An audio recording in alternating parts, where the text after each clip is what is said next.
Friends, ഇന്ന് നമുക്ക് potato fry എങ്ങനെയാണ് ഉണ്ടാക്കുന്നതെന്ന് നോക്കാം. അത് ഞാനൊരു മീഡിയം പൊട്ടറ്റോ എടുത്ത് ഈ വലിപ്പത്തിൽ അരിഞ്ഞിട്ടുണ്ട്. അത് നമുക്ക് ആവശ്യമുള്ള അളവിൽ പൊട്ടറ്റോ എടുക്കാം. അതിനകത്ത് പാകത്തിന് ഉപ്പ്,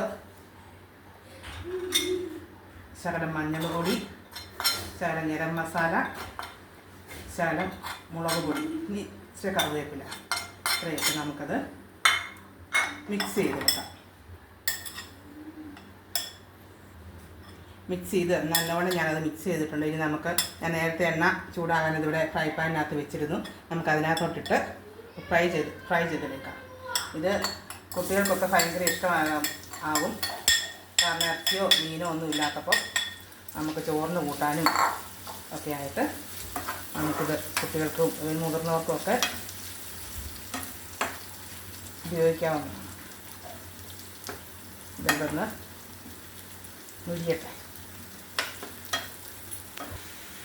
ഇപ്പം ഇത് ഞാൻ ഇതിനകത്ത് ഇട്ടിട്ട് ഏകദേശം 5 മിനിറ്റോളം ആയിട്ടുണ്ട്. ഇത് നല്ല മുരിഞ്ഞ് വരില്ല, നല്ലപോലെ മുരിയണം. ഇത് എന്നാൽ കരിഞ്ഞു പോകാനും പാടില്ല. ഇതുപോലെ നമുക്ക് ചേമ്പും കൊണ്ടും ചേന ഇതൊക്കെ കൊണ്ട് നമുക്ക് ഇങ്ങനെ ഫ്രൈ ഉണ്ടാക്കാവുന്നതാണ്.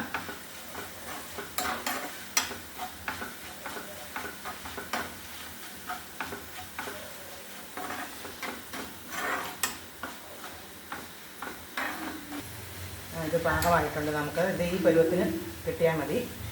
നമുക്കിതിനി കോരി മാറ്റാം. ഇതിനകത്തും